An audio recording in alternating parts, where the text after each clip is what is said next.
This segment is all about the Shawnee Copy Center. Welcome to the program. I'm Mark Imperial, and this segment is brought to you by booksgrowbusiness.com. It's the place where busy professionals publish to educate consumers, grow their businesses, and to leave a legacy.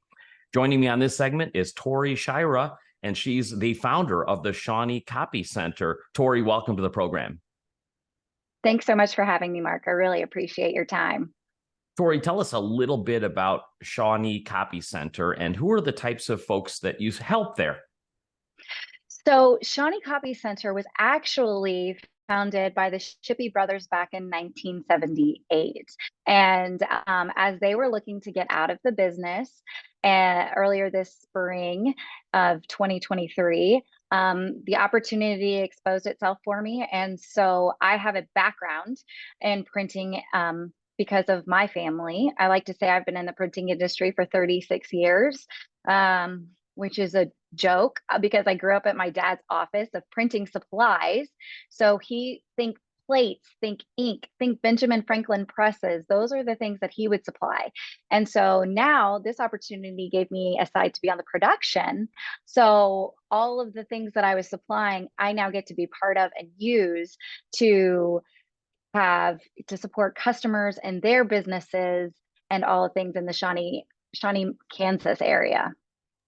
Now, there must be a big misconception out there because I hear it a lot. Everything's going digital and nobody's printing anything anymore. Is that a big misconception? Or talk about who is still printing and what it does for people's businesses? It's huge. Printing is huge. I'll tell you what, if you have a digital business card and you do not have a physical business card, you're doing yourself a huge disservice because studies have shown that people will save your contact information in their phone and never find it again. And we actually, with business cards, people want to write down notes. I know I walk away from every single meeting with somebody that I've met that gives me a business card. I'm like, okay, I met Mark at Podcast Movement in Denver, and I want to talk to him about this. And I feel like people do not take the advantage of what print material does for their business. I mean, you can see everywhere there are still cork boards and old diners that have everybody's business cards around that are local. You've got flyers to pass out. People want something to hold, just like your book. People want to hold the physical copy. You can't pass on and share a Kindle copy like you could. You can't highlight the same way that you could. People want physical copies of things. And there's just, like you said, a big misconception that people just, oh no, just email it to me. No, they want you to mail them a handwritten card just like they did 20 years ago. It's interesting you mentioned that because at the event, I was passing out my book, and it was interesting because I had folks come back to the booth and say, my wife stole my copy. Do you mind if I have another copy? And I was like, I'm actually glad to hear that because that's how these go viral, right? And a physical Exactly. copy is a great way to do that. Can you talk, Tori, about like maybe some of the mistakes you see people make, or maybe some missed opportunities that you see a lot of business owners making right now that because they don't do print, and what should they be doing, like the basic things that they should be doing with print in their businesses?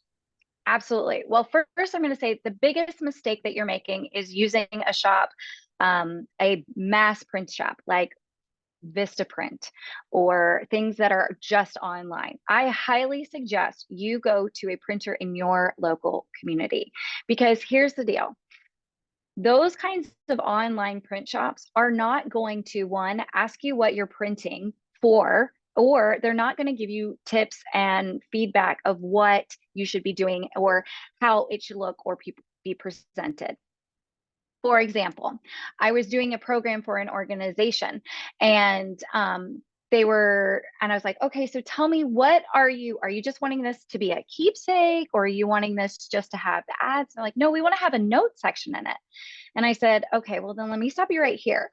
You don't want glossy coated paper in the middle of this because that 1 out of 10 pens can actually write on glossy coated paper. And so it's going to be a big pain in the butt for all your guests at your conference to be trying to find a way to write on this paper. So let's not use the more expensive paper. Let's more use cost-effective paper, but actually let your attendees make notes. And they're like, oh my gosh, I never even would have thought about that. And I said, that's what a local printer is going to bring to your business. We're going to tell you what kind of suggestions or ideas that you're making are maybe not the best or what people are going to use it for. Again, business card's a big one. When you have a black paper business card, you can't make notes on that. Nobody has a white pen. You want something where people can write notes. Leave a little bit of space on the outside edges so they can write notes. Don't let it be coded because, again, pens can't write on it. So your local printer, when you walk through that door and say, hey, this is what I'm looking for, they're going to be able to be the ones that can say, all right, I know that this is the direction you wanted to go, but I think this is going to be more effective for the kinds of results that you're wanting. And things just as simple as having a postcard size of a what your business does, or if you're a speaker, having your bullet points on a 4x6 so you can hand out those to people. Those don't have to be just straight business cards. I mean, go ahead, utilize your print and have a QR code that takes them to your website. Fantastic, do that, but don't let that be the only thing that you have. Also, put your name on things. Pens. How many times do we find a pen in the bottom of our bag or our purse and it's got some name like, oh yeah, I remember when I met them. That's what you want. You want your print material, you want to stand out apart from the rest. So when they are in a conference and they meet hundreds of people, you want them to walk away and go, well, of course I remember him. Well, of course I remember her and her business and what they were looking to do. That's the goal of print material. You bring up a really great point that if you just go to one of the mass printers online, it's literally just an order form on the page and they're not asking you anything.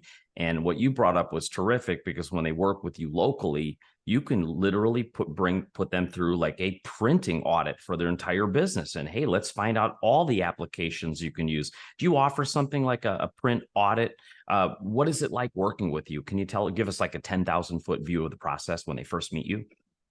So when they first meet me, I am just, what you see is what you get. All right. I have background in printing. My husband has background in printing. My father has background in printing. To say printing is in my DNA is an understatement. So what you're going to get with me is a real person, a person that you can call, a person that you can text, a person that is going to give you my honest opinion and feedback. And your local printer is probably going to give you that too. So when you meet me, we're going to find out what we can do for you. If we can be a one-stop shop for you, I would love to make that happen. But I also am not naive to think that my business is going to be the most cost effective for everything. So whether I can do it, I probably know somebody else who can and help you spend money where you need to spend it and save money where you need to save it. Okay. So when I have a new potential customer, I talk to them. I say, where are you meeting people? How do you meet your network? Are business cards the best option for you? And then let's talk about a 4x6. Or what forms do you have in your office? Do you have a client intake program? What are some of the troubleshooting things that your customers wish that they had more information on? I helped an estate plan lawyer actually create a post-it note because his clients would come out of the office with a list of 1,000 things to do, and they would write it down on 10 other things. And he goes, I want it pink. I want it to stand out when they walk out of my office, and I want it to be exactly a checklist. Let them write down the next 5 things they need to do. And I said, let's do it. And he goes, you will not believe how many clients go, oh, thank you so much for this. I can put this on my fridge. I can put this on top of my stuff. Like, this is going to help me so much. Just keep on task and get to the items in a timely manner for you. And so it's not only made his customer's life easier, but it's also made his life easier because he's not having to ask for each one of those things over and over and over again. So just kind of going through of what your business, if it is notepads that you want to have out at a vendor booth, great, let's do that. But is it something that's going to make one of your employees' lives easier, where you give them a checklist or a to-do list, the top 5 things to do every day? Or is it going to be something that puts your name out there on a regular basis that makes you stand out? So you just kind of need, it's not just printing is not just marketing anymore. Yes, we absolutely can put your name on a banner that says new location, we've grown, we're moving. I just did that for 2 churches recently, and they have that big, huge 5x6 banner out in the front lawn next to the for sale sign, because everybody thought they were closing because it just said for sale. But it's those kinds of things that are going to put you above your competitor and make your customer's life easier and your employees' life easier. And when your customers are happy, your employees are happy, as a business owner, that makes you a lot happier too. Sage advice. So it sounds like printing and publishing really is in your DNA, and perhaps you'll bleed ink. So Oh, tell us, Tori, there you go.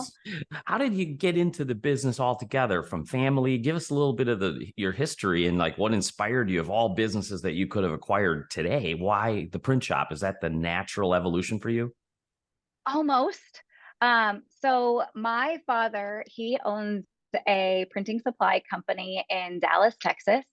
And like I said, well, now it's just him. But it used to, when it was growing, it was all the way up to like 6 employees. And I grew up in going to that shop. I grew up watching him and his employees mix ink. One of the first jobs I had was making deliveries for him and his customers. And then when I got out of college and I had some accounting experience, I would run his QuickBooks. I did his customer marketing events and appreciation events. And growing up and knowing, I mean, there are pressmen that still order from my dad that have seen me from kindergarten. They saw me graduate high school, get married, and move up to Kansas City. So, like, the printing world is smaller than you think it is, because it's changing, and it's changing fast. Like I said, it used to be those Benjamin Franklin letter presses that you automatically think of when you think printing press. But now copiers can do a whole lot of things. I can literally put a file in a copier that's probably about 20 feet long. It's not just your standard office copier anymore, but 20 feet long. And I can have it run an entire job and spiral bound or print it or staple it and fold it and do the whole thing in one stop.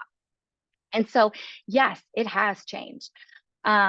And while it was funny because I married a man who is in the copier business, so I joke that I married a man who's putting my father out of business. And then here I am 15 years later, and this print shop opportunity came up. And my husband, because I've been out of the workforce for a while because I've been raising 2 darling girls, a 10-year-old and an almost 9-year-old. And my husband goes, "Hey, I know that this wasn't on our radar, but what do you think?" And I was like, oh my gosh, like, God just put that right in our laps, and it only makes sense. Like, who else could? And he's like, "Okay, this is yours." He goes, "You're on your own." And I was like, "Great, awesome, let's do it." And so, and now I get to sometimes buy supplies for my dad, which helps my dad because he's still doing the printing supplies. But it's great because I can call on some of those customers that I knew back in Dallas and go, "Hey guys, when your machine's down, run the job up to me in Kansas City and I'll take care of it for you." And they're like, "This is insane." So it's been a lot of fun. And like you said, I practically at this point bleed ink, or CMYK as copiers would have it now. But it's definitely God is using it for his glory. And I'm just along for the ride. And it's definitely in the right hands. Absolutely. So, Tori, for folks listening now that definitely could use some help or maybe realize that, hey, maybe we're neglecting print opportunities here and would love to speak with you, how can they reach you, get a hold of you, and learn more from you? So they can go to our website, secink.com. They can find us on Facebook as well. And please bear with us. It's under construction as we're going through a new rebranding process. But in the meantime, they can always email me at Tori, Tori, dot Shawnee Copy, SHAWNEE at Gmail. And I'd be happy to. Even if I can't print the job, or if you're local to the Kansas City metro area, come on in. I'd love to give you a tour and show you what we can do for your business. But if I can't help you, I probably know somebody that can, and be happy to pass along their information for you. Tori, this has been terrific. I really appreciate you taking the time to share with my audience today, and I wish you continued success for you and Shawnee Copy Center and all of your clients. Thank you so much, Mark. I really appreciate it. It was great to meet you at Podcast Movement. That was Tori Shirah, the owner of Shawnee Copy Center. And the segment's been brought to you by booksgrowbusiness.com. It's the place where busy professionals publish to educate consumers, grow their businesses, and to leave a legacy. That's all for now. I'm Mark Imperial, and thanks for joining me.